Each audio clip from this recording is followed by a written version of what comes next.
The 20th century was a time of incredible change,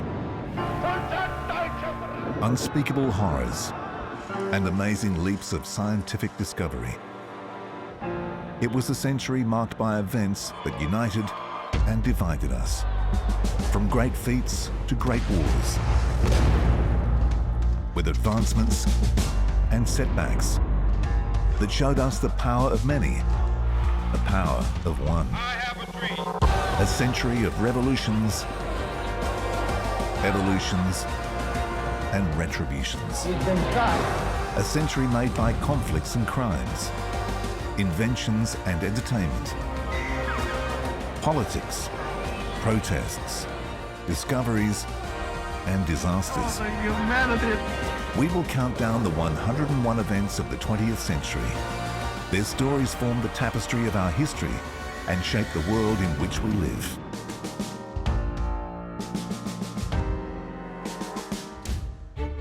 In this episode, when the computer arrived, video games arrived with them. What the US wanted to do was basically to know what's China up to, how are we going to maneuver in terms of the new situation that's developing. Really, there was no chance for them to escape, and yet we got them away. We literally snatched victory from the jaws of defeat.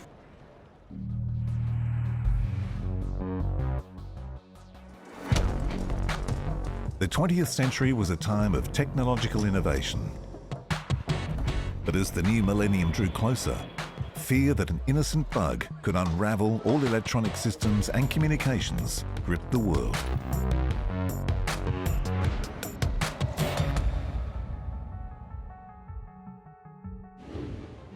From machines that took up an entire room to handheld devices, the 20th century had seen the creation of computers.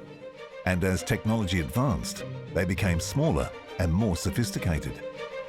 But just as the world was preparing to ring in the new century, wonder at this new technology turned to panic. Back in the 1960s, when memory space was very much an issue, 1 megabyte of data cost millions of dollars, programmers had essentially set the date in computer programs to a 2-digit number, so 71 instead of 1971. And the bug became an issue when people realized that coming up to the year 2000, this might create problems. By 1999, computers had reached the saturation point where they controlled many aspects of everyday life. It may have been disastrous if computers got so confused by the date, in particular which century it was, that they shut down completely.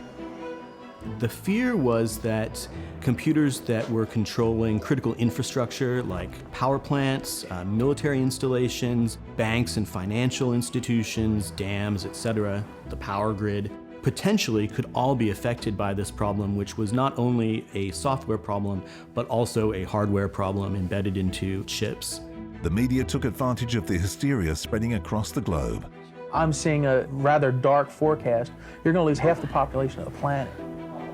Some countries prepared themselves, reprogramming both software and hardware to be Y2K compliant. Working together with everyone to create a community plan on how you would deal with the possibility that there may be some disruptions of the services we all take for granted. But this is a fixable problem. This isn't a natural disaster. When midnight of the inevitable date came, the result was one of history's most tremendous anticlimaxes. Obviously, there was a lot of hype around this. Some of the hype was justified, but in terms of actually fixing the actual bug itself, that was a serious issue. And I think the money that was spent and the programs that were put into place years in advance to try to fix this problem resulted in the fact that we only saw very limited problems. The new year came and there were a few anomalies, including an equipment fail in a Japanese nuclear plant, which was quickly supplied with backup power before any damage was done. I think the major lesson from the Y2K problem was just to what extent modern society relies on an extremely complex overlayering of technical, sophisticated computer networks, and it's important to build resilience into these critical infrastructure programs. And financial institutions, etc., that rely on this electronic infrastructure. And in fact, we all rely on that for our day-to-day existence. More than anything else, Y2K highlighted that a lack of knowledge created a tendency to panic. The real lesson of Y2K was that the system most susceptible to failure is common sense.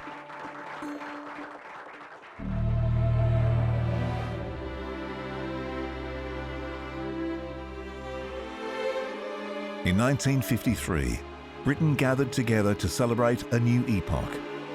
Millions gathered in London or in front of their television sets at home to see a beloved princess who some years earlier had not been expected to become a queen. The final scene. The royal family assembled together on the palace balcony to receive the acclamation of their subjects. Born on the 21st of April 1926, Princess Elizabeth Alexandra Mary was third in line to the throne. When her uncle, Edward VIII, shocked the world by abdicating in December 1936, her father was thrust into the limelight as King George VI. By the 1950s, his health was in decline. While on a state visit to Kenya with her husband, Prince Philip, in February 1952, the 25-year-old Princess Elizabeth was told her father had died. The passing of King George VI came as a sudden and most grievous shock to his people all over the world and to all friends of the British Empire and Commonwealth. Despite national mourning for the death of a beloved monarch, the era also marked the end of drab post-war life. A new young queen offered the chance for celebration. God save the Queen! What had marked the coronation in 1937 had been restraint and austerity. But you needed, in 53, to have something that was spectacular and upbeat, but not extravagant. The country's officials threw themselves into planning an event to remember. Preparations for the coronation take over a year. They started in May 52, so it's not something that's lightly undertaken. 1,000 years of history and tradition unroll in London town on Coronation Day. On the morning of the 2nd of June 1953, undeterred by heavy rain, millions lined the streets from Buckingham Palace to Westminster Abbey for a glimpse of the young Queen in her golden coach. The coronation was the world's first major event to be broadcast live on television. We have anecdotes of one television in a street and huge parties being organised as houses. Front rooms were crammed with people looking at the tiny flickering screens. The first necessary step in the traditional ritual is that the Queen should be accepted by the people. An estimated 27 million people in Britain watched the BBC's coverage on TV, with 11 million listening on radio. In the following weeks, it was seen across the globe, canisters of film being rushed to aeroplanes and flown to the USA and far corners of the Commonwealth just hours later. A surge of emotion built up over the long hours overflows now as the triumphant procession heads back to Buckingham Palace. Very few countries don't want their heads of state to be able to put on a degree of pomp and ceremony, and we like the heads of state that seem to manage it best while retaining a kind of accessibility. It's a very difficult balancing act. I declare before you all that my whole life, whether it be long or short, shall be devoted to your service and to the service of our great imperial family to which we all belong.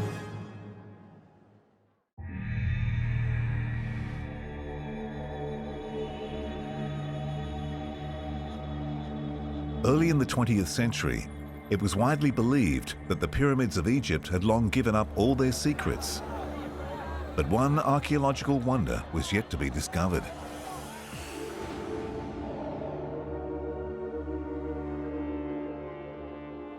The Egyptian government, pressing on with its search for the tombs of the pharaohs buried near the ancient city of Thebes, continue to make new discoveries. In 1922, archaeologist Howard Carter had been exploring Egypt for more than 30 years. Although everything of consequence was thought to have already been discovered in the Valley of the Kings, Carter was sure that somewhere a tomb lay undisturbed. The idea was that he was doing a complete survey of the valley, mapping where the people had worked and trying to spot areas where they hadn't worked. And he actually came very close to the tomb's entrance several years before he found it, but just stopped short and then went to another area. Towards the end of the 19th century, a tomb had been discovered containing some of the royal mummies, and this was the motivation to continue the search for others. And there they actually found the bodies of most of the kings of the period, so they could begin to work out who had not been found, who hadn't been robbed and moved out of their tombs, and so this prompted him.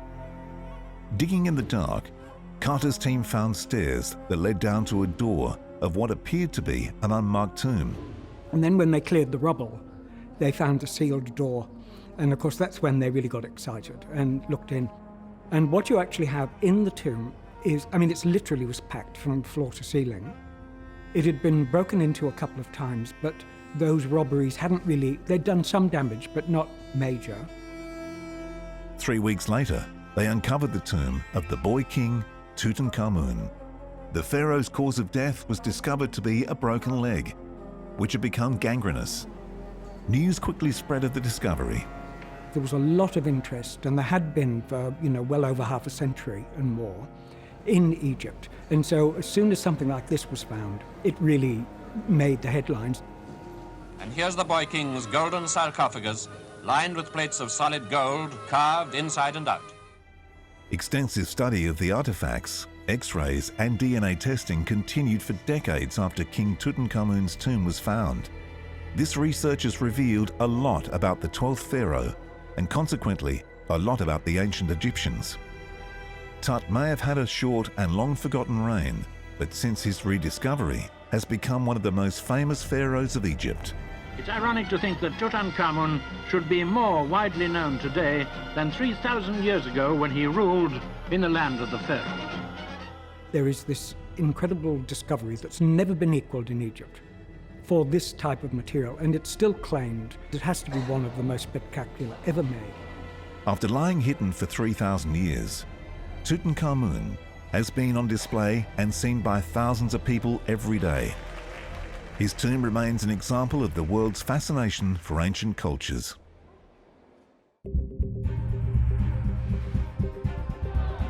Out of the ashes of the Second World War, a new fear emerged in America: communism. With the onset of the Cold War, the federal government began to see the Red Terror in everything, from politics to Hollywood movies.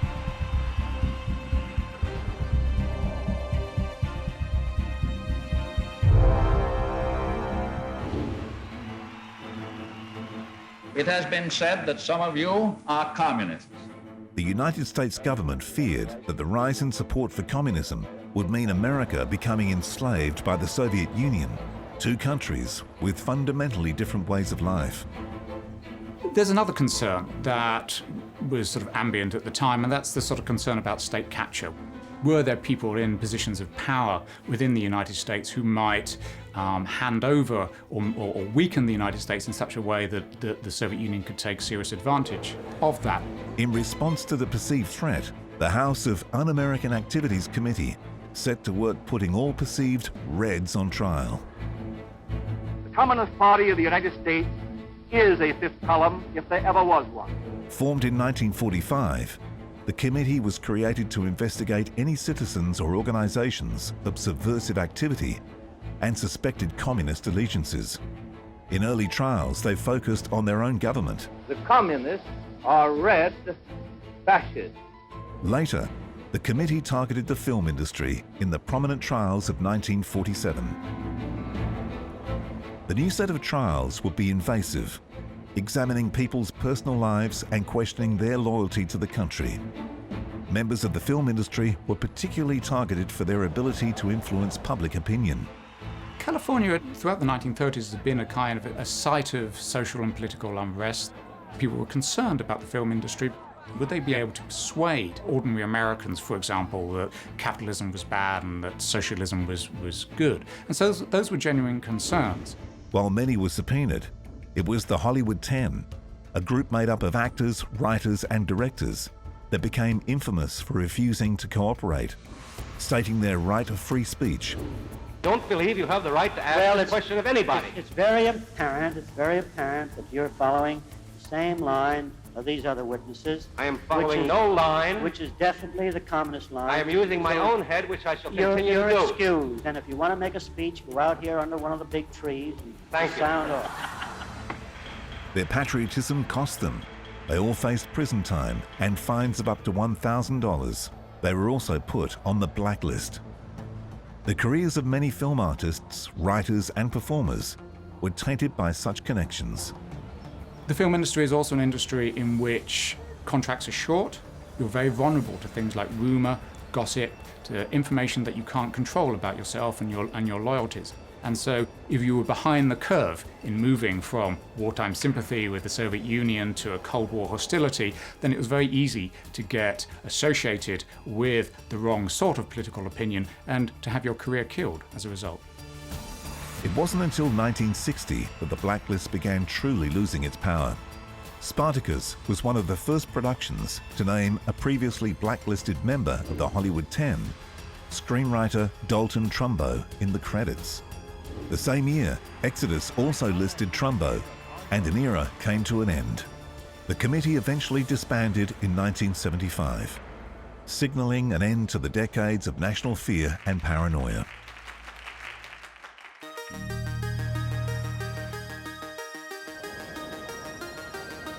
In the 70s, technology had opened up new ways for people to play games on screens. Teenagers filled arcades, feeding coins into their favorite machine. One game, amongst all others, would prove so popular that its name lives on to the present day.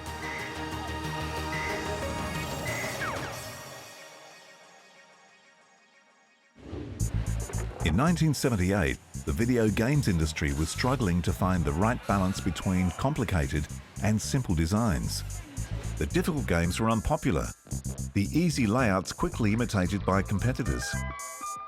One of the earliest examples of a popular simple format was the table tennis arcade game Pong, released in 1972. In the home, the chip transformed an ordinary TV set into a magic box of video games. At that point, Pong had been the major sort of game changer for the industry. It had kickstarted this interest in video games and more broadly this fascination with playing with the screen. Pong was easy to copy, so the market was flooded with clones, forcing prices down. There was a real danger that video games would push themselves into oblivion. However, a new game saved the day.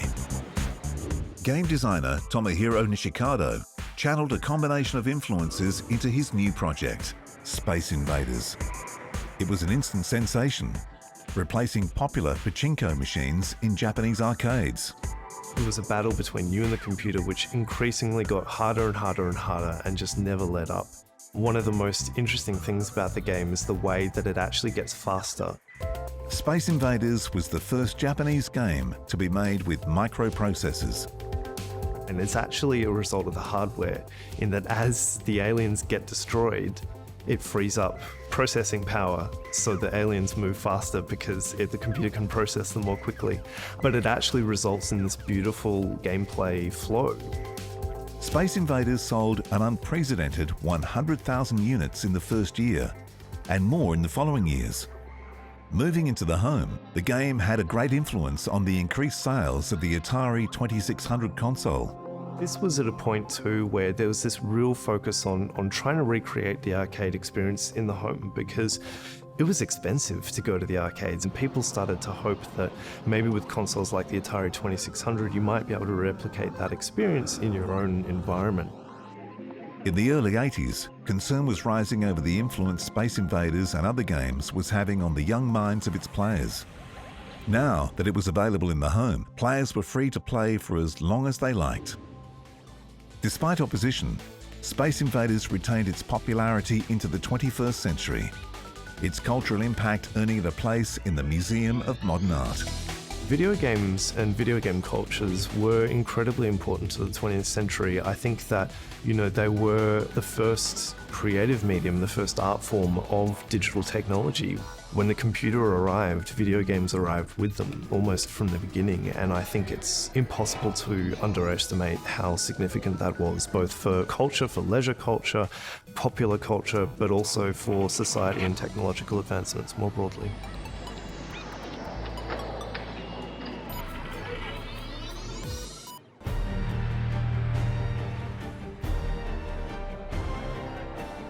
As America's involvement in the Vietnam War drew to an end, President Richard Nixon turned his attention to a new war, one that would be fought on the streets of American cities. America's drug problem. It's simply too complex and too deep-rooted. The raid was just one of hundreds made every year all over America in an effort to curb one of the nation's most rapidly growing social problems, drug addiction. An insidious conflict was taking hold in the United States. Societal pressures, including the ongoing war, the draft, and unemployment, rested heavily on the shoulders of the confused youth, who turned to substance abuse to dull their senses. Drug use had been rising in the 60s, with the growth of a youth drug culture and experimentation of conscious expansion. Instead of focusing on the problems facing America's youth, Nixon targeted the victims of drug abuse, setting society against them. America's public enemy number one in the United States is drug abuse. The notion that drug culture was rife on the campuses, that drug culture was destroying the ghettos, was commonplace in the minds of the white establishment in the early 1970s. So Nixon makes war on drugs part of his drive for law and order. Nixon increased federal funding to drug control agencies, brought in mandatory sentencing, and created a new department, the Drug Enforcement Administration. The new department's budgets more than doubled over the years. Future presidents would also take up arms against narcotics. The Reagan husband and wife team tackled the problem from two sides. Ronald focused on law enforcement, while Nancy campaigned to the young. I was asked by a group of children what to do if they were offered drugs. And I answered, just say no. Well, Reagan took the approach to lock up the drug traffickers was the only solution to the problem. Now that meant that you had a lot of black youth who were dealing as the only way to make a tolerable living in the inner cities, which had now seen massive loss of jobs, of industry since the 1960s. And what happened with this lock 'em up strategy was that you had the mass incarceration of African American youth. Politicians on both sides know that there's no single answer to America's drug problem. It's simply too complex and too deep-rooted. Following administrations would take a similarly negative view of the drug problem. All of this stemmed from a policy aimed at keeping Nixon in the White House. Its negative ramifications extended more than 30 years in the future, stigmatizing drug use.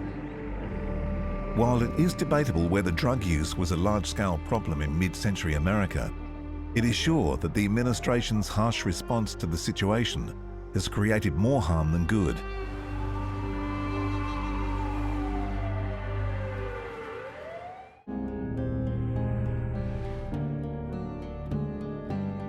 A family tragedy in outback Australia will capture the attention of the world, creating a media frenzy whose greatest casualty would be a grieving mother.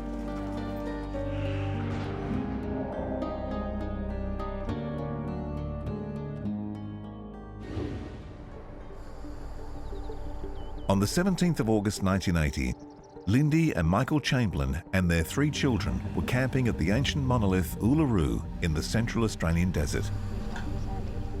The Chamberlains put their children, Aidan, Regan, and 9-week-old Azaria to bed and joined other campers. Many of these would later report seeing dingoes, Australia's native wild dog, nearby. A baby's cry had Lindy running to the family tent. There wasn't time to go and tell people. I just yelled out, has anyone got a torch? The dingoes got my baby.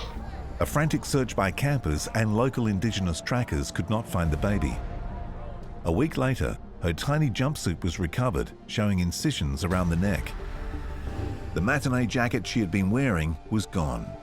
In the Uluru area, it was well known that dingoes were starting to come too close to campers.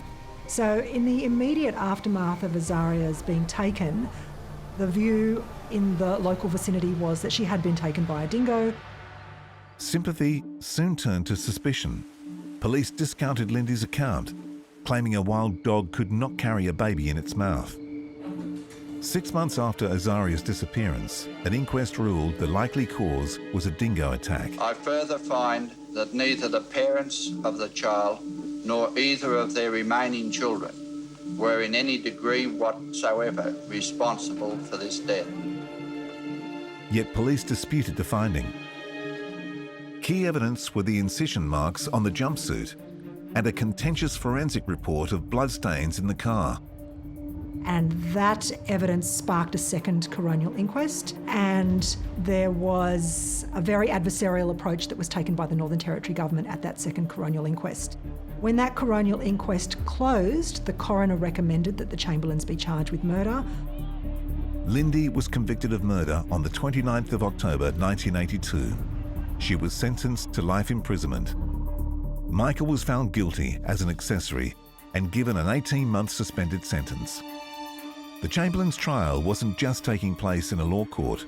Their personal tragedy and how they responded was being dissected around the country and around the world.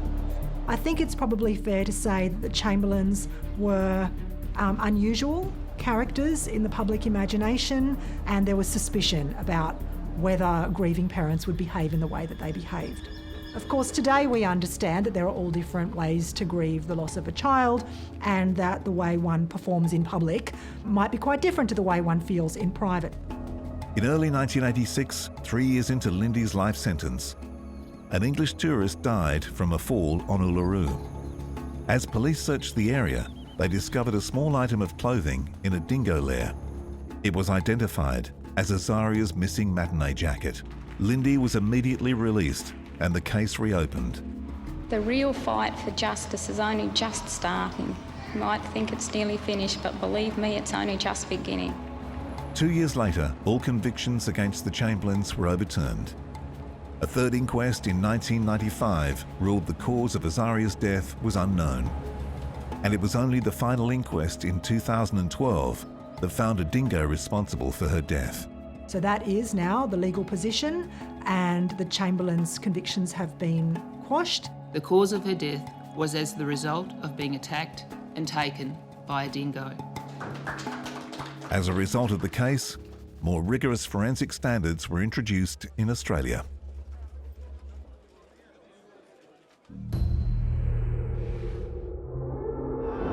In the early days of World War II, with Europe falling before German forces, close to 400,000 British and Allied troops were surrounded and trapped in northern France. With the outcome of the war hanging in the balance, Britain needed a miracle.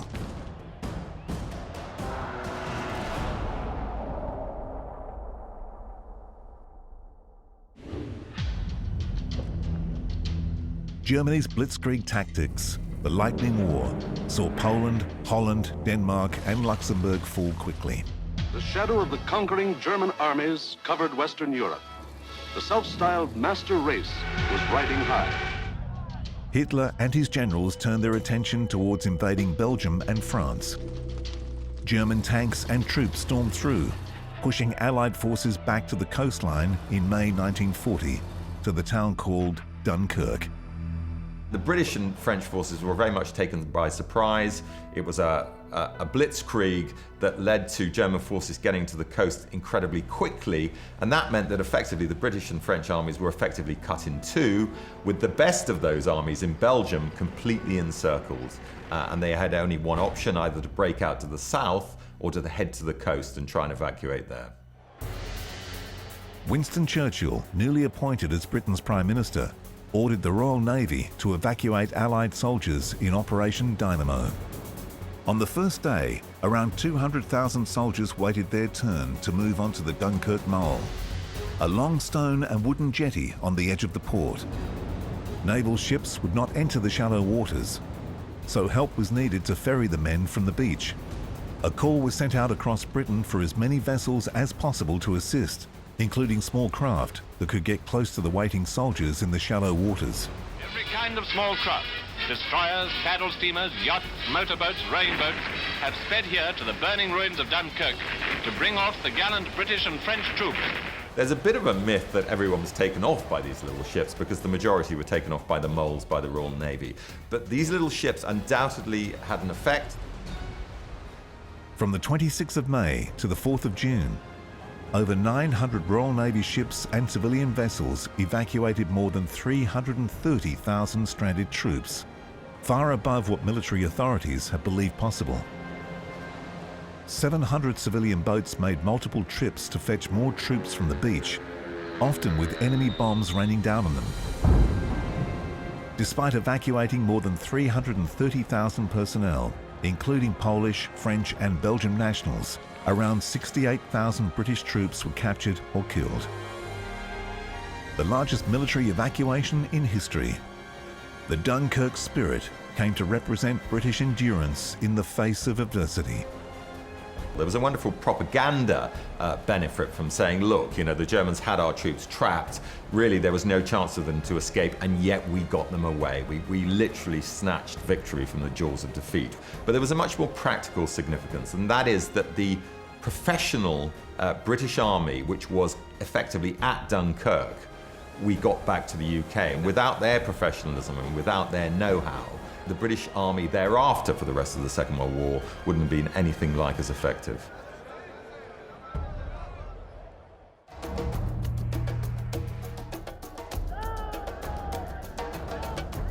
In 1979, an enigmatic figure rose to world prominence, leading a religious revolution in Iran to depose the secular Shah. A revolution which would change the course of a country's history.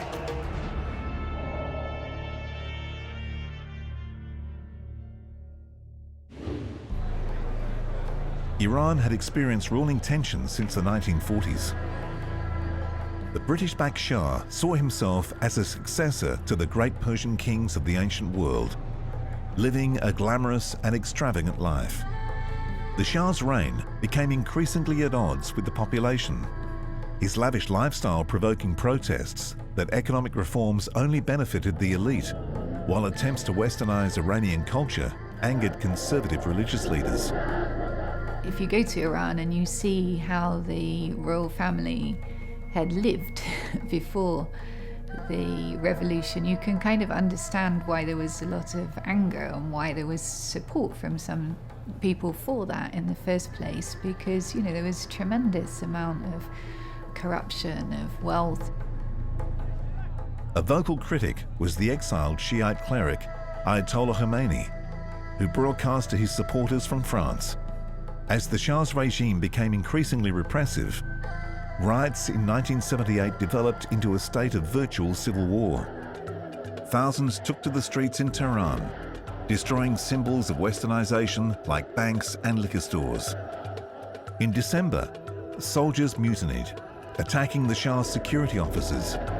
With his regime in ruins and Khomeini calling for his arrest, the Shah fled in January 1979. I'm terribly delighted. This is something that Iranians have been waiting for many, many years. We're very happy to Shah in Iran. Shah of Iran is very happy.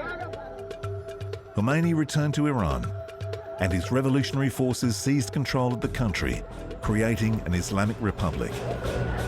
He had an enormous impact on Iran because he transformed the Iranian revolution from an anti-Shah revolution into an Islamic revolution and established an Islamic system of governance. Religious clergy swiftly excluded their former left-wing and intellectual allies from power, returning the country to enforced conservative social values. Ayatollah Khomeini had changed Iran from a place which had been fairly cosmopolitan to a place where, you know, women had to cover themselves, and if they didn't do that, then the morality police would come and arrest them. Anti-Western feeling continued to grow, erupting when the Shah was given shelter in the US for cancer treatment.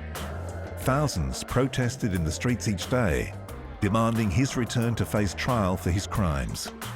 Khomeini was declared ruler for life at the end of 1979 and called for his revolution to spread throughout the Persian Gulf in a single unified state. This is really the first time that a leader comes to power and declares a political Islam, and for that matter a Shia version, as the ideology of the state. The Americans really saw that as nothing more than fundamentalism. Tensions with the West escalated. I think his revolution had an unfortunate effect on the way the West sees Islam, because, what we saw of the revolution and the repression gives a very bad impression of what Islam is to a lot of people who don't understand it and haven't read the Quran themselves.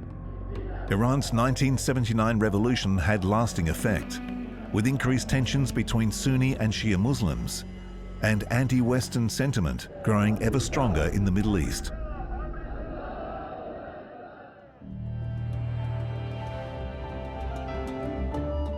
With the invention of the radio, scientists were keen to see what else they could do with this new technology, and by pure accident, found a use that would change the way we cooked.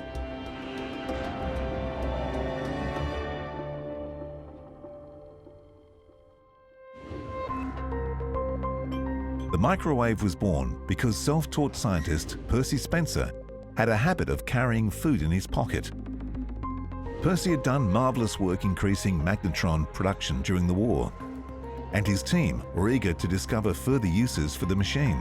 And it's technologically very interesting gadget, but basically it's a magnet which bends electrons so you can shape their path, and if you get them to bounce around, you can make waves. The magnetron is used as the microwave generator. It was while Percy was testing the magnetron machine that he realized it had an effect on him. The peanut cluster bar in his pocket had melted. So he thought, that's interesting. So they began to play with putting foodstuffs near the magnetron, and interesting things happened. And they realized that actually, if you got a box and put a magnetron outside it, you could cook things. Microwave oven. Percy and his team took out a patent on October the 8th, 1945. In 1947, the Raytheon team created the first microwave, called the radar range. And here's the real breakthrough. The oven uses radio waves at the frequencies used in radar. This reheats the meal in an incredibly short time. And if you decided to buy a radar range, you'd have to have a bit of space in your kitchen. It weighed about 750 pounds, and it cost a lot. It wasn't really till the 1960s, about 1967, that the kind of box that we would now recognize began to appear.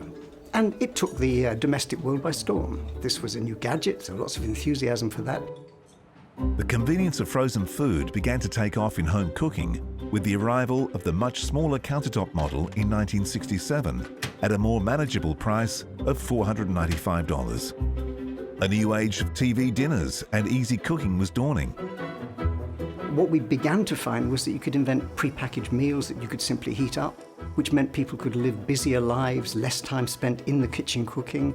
To some extent, made the cooking less of a gender-specific task. It wasn't the housewife in the kitchen anymore. Anyone can stick a ready-made meal in the microwave, push a few buttons, and off you go. The appliance became known as the microwave for the short-form waves used in cooking. As the appliance gained popularity, it became an everyday household appliance for many homes throughout the world. But I'd have to say, for me, as someone who looks at innovation, it's a classic example of an accident. But an accident that isn't just, oh, that's funny, but an accident that you then work on to see where it takes you.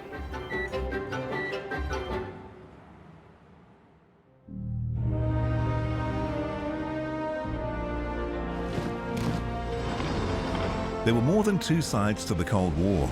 While the First and Second World countries were antagonizing each other, a large group of the remaining nations chose not to align themselves in the fray, but to focus optimistically on building a new world.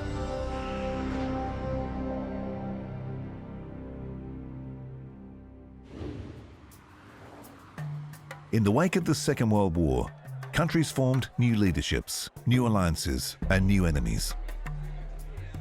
Relationships between America and the Soviet Union had disintegrated in the years since the Yalta Conference of 1945, where they had planned to cooperate in creating a new world.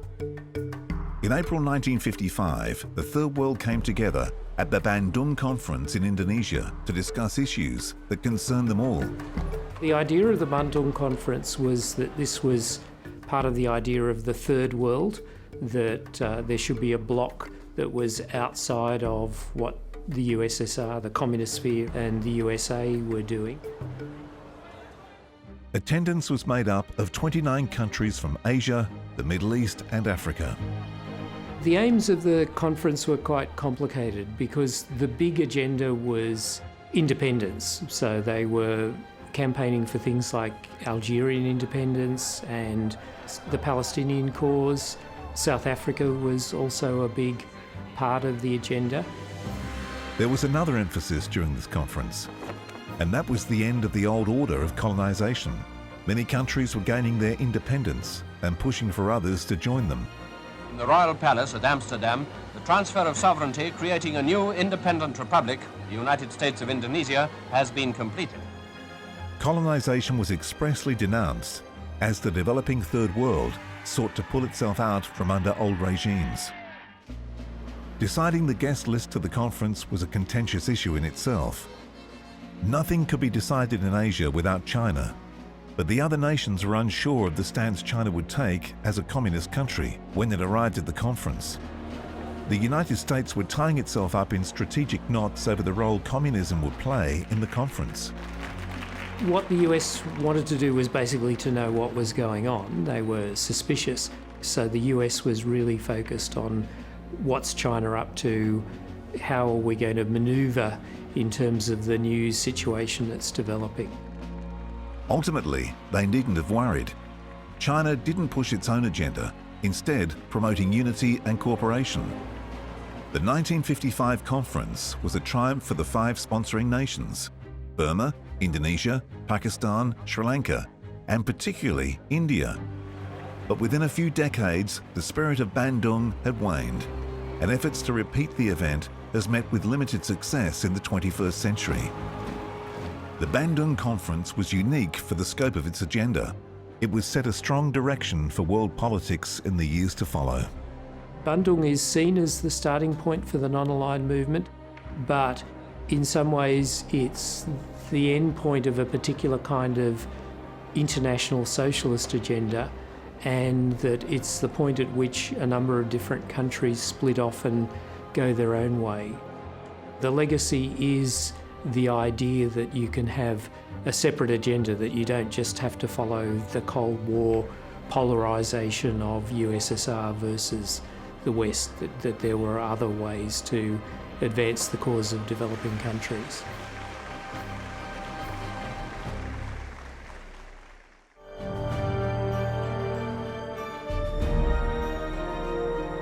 Politics and sex have been bedfellows throughout history. But at the end of the 20th century, a scandal threatened one of the most powerful figures in the world, the President of the United States. In fact, it was wrong.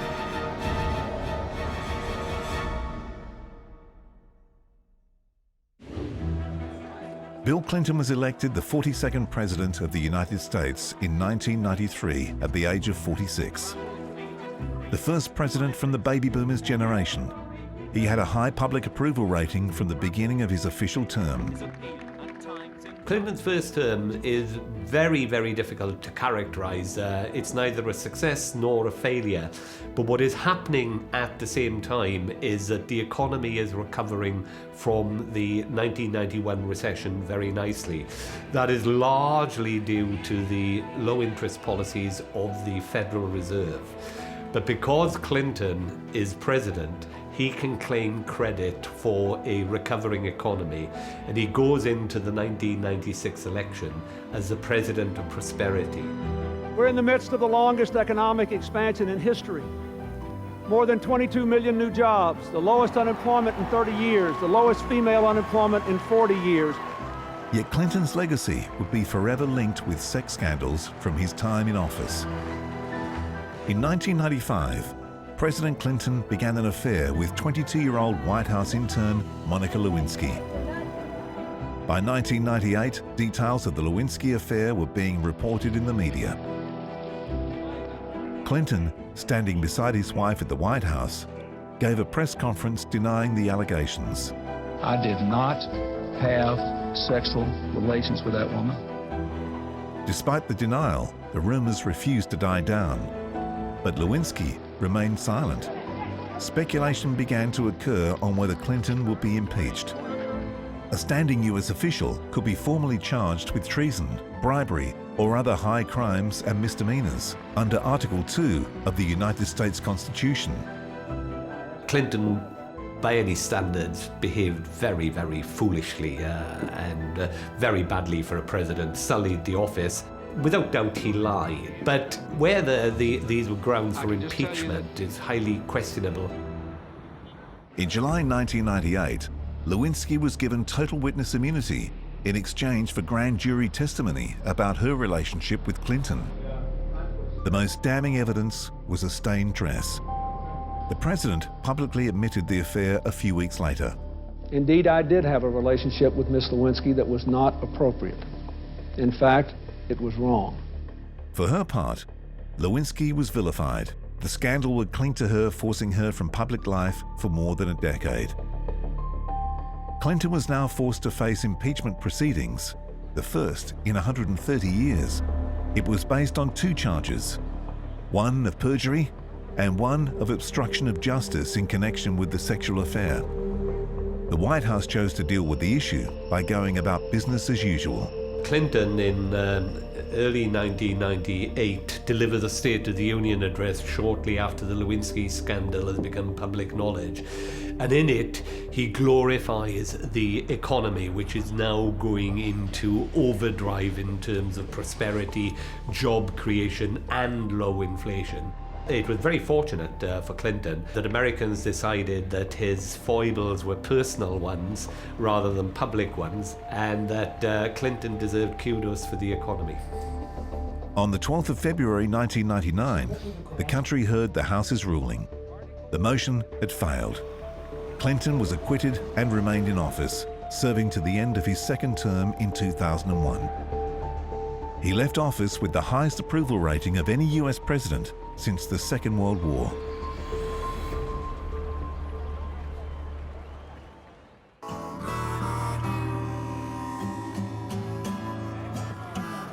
In the early years of the 20th century, the terrible effects of alcoholism on American society fueled the rise of a temperance movement.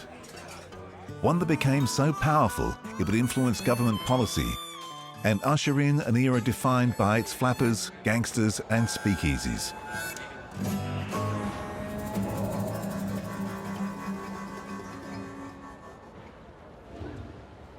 With an amendment to the Constitution, Article 18 forbade the manufacturing, selling, and transporting of intoxicating beverages. Well, when Prohibition came in after the First World War, really there'd been 100 years at least of concern about America's drinking problem, and Americans drank very heavily, and they tended to drink very high rates of alcoholic concentrations. Vintners and brewers were forced to close their doors as the nation's fifth largest industry was shut overnight. What it didn't do was outlaw the actual drinking, so it was quite carefully drafted to avoid criminalising the act of drinking. What that led to was it was perfectly legal for people to, if they had the money, to buy a cellar full of wine or drink or bourbon before Prohibition came in and just drink it out. And that, of course, was done. But alcohol didn't disappear. It just went underground. Bootleggers became the greatest beneficiaries of the ban, as a sea of alcohol was smuggled into and sold in speakeasies around the country. Coordinating the bootlegging produced one of the era's most enduring legacies. Public enemy number one, they don't come any bigger than Alphonse Capone. In the hands of Al Capone, Meyer Lewinsky, and Lucky Luciano, Organised crime reached new and frightening heights. Newspapers and movies carried stories of gang warfare and violent crimes. And while the gangs tightened their strongholds, law enforcement rose up to fight them. Meanwhile, in the underground and hidden speakeasies, a social revolution was happening. Here, independent young women, many freed from traditional domestic employment, twirled in their flapper dresses and flirted with dashing men while sipping cocktails. But while corruption was rife and criminals made millions, it was the onslaught of the Great Depression that eventually brought down Prohibition. It was always never utterly popular, and in its enforcement it became more unpopular. It did have the effect of criminalising middle-class people, often young people who simply want to have a drink and who got caught up in police raids and nets. And then, of course, when the Great Depression came, the loss of alcohol-based taxation revenue, excises, became an even stronger argument. When Franklin D. Roosevelt was sworn into office in 1933, he introduced a series of economic reforms, which included the repeal of Article 18. And in 1933, the alcohol ban was finally lifted. As the years told on, it became obvious that Prohibition had to go. America's joy was unbridled as it fought its way into the wide-open saloons and bars across the country. It was open house for a parched nation. Prohibition had been repealed and almost nobody was sorry.